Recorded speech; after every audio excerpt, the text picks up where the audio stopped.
Hi guys, I'm Steve Horney, a physical therapist, and I'll be covering the anatomy and physiology portion of the yoga teacher training down in Costa Rica at beautiful Anamaya in July.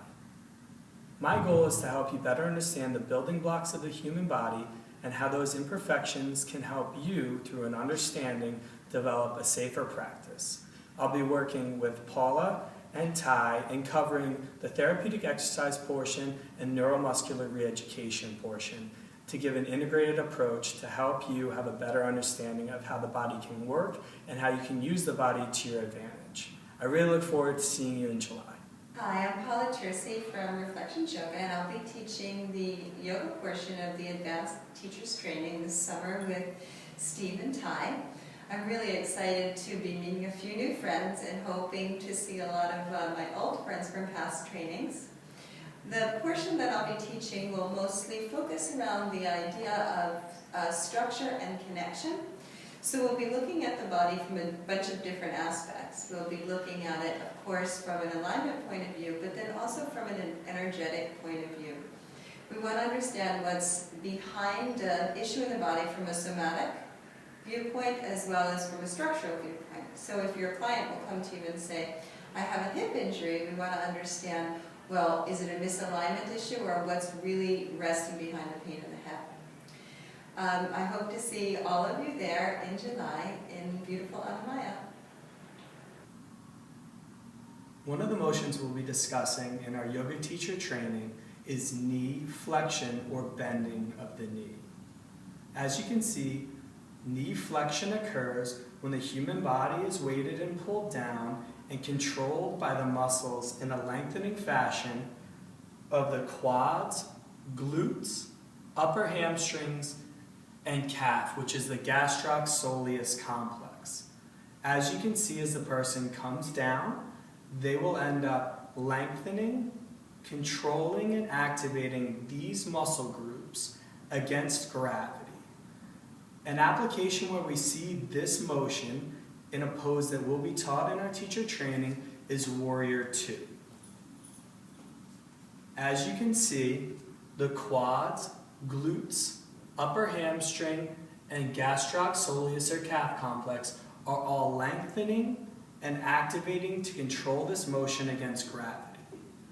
Now, two common misalignments that we see that we'll be discussing in our teacher training are that the knee goes too far over the foot or that the knee goes too far towards the person's midline.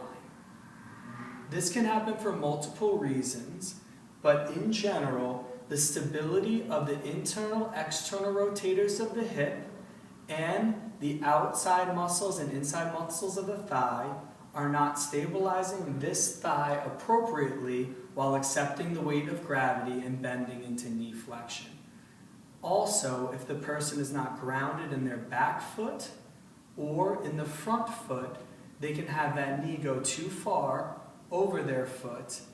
And now Paula will talk about the somatic connectivity of why that may occur. So as we look at Warrior 2 from a structural perspective, we want to see where we connect in the body. So it becomes more about a feeling than a direction. So the first thing that we might observe when we're addressing Warrior 2 with the knee being a little bit too far over the front toes is that the back leg somehow is unplugged. So we can start to feel that the inner thigh confirm to the outer thigh and bring the energy toward the pinky toe. This is an issue more of alignment than it is of structure.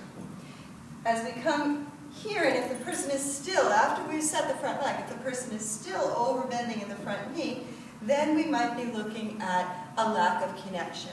And from our perspective, we want to see how the knee can rest in the saddle of the ankle. So we start to teach our student the feeling of connection of the upper knee connecting with the lower knee, connecting with the top of the ankle. If we find that the student is dropping the inner knee, as we see quite often, we might start at the root by lifting the big toe and addressing the lift of the ankle, but still we can see here that that's not the complete problem. So now we might think about taking the outside of the knee and drawing it all the way in to the hip and engaging the glute med. So we start to build a series of architectural points that create the energy or the alignment of the pose. If we're finding, as Steve had mentioned, that the calf is a little bit tight, this might be something that we need to do more with soft tissue, and that's what we'll address in the Thai massage portion of our course.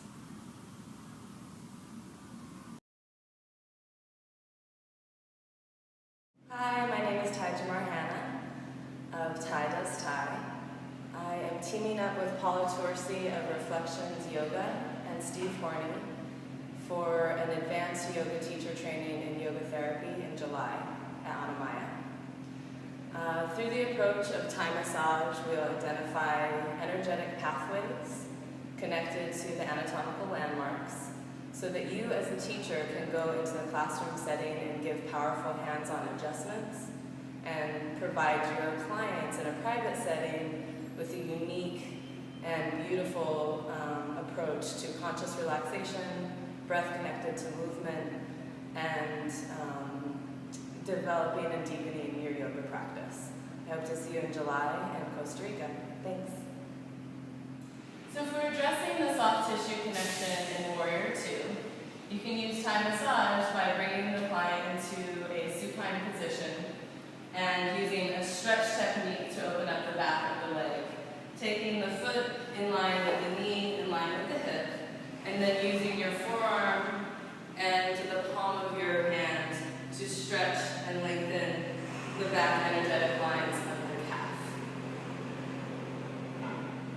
Another technique that we'll learn to open up the energetic pathways and the soft tissue in the calf muscles will be to bring a soft fingertip and palm release to the seam of the gastric muscles, and then a compression to the muscles, bringing circulation and blood flow to all the surrounding areas.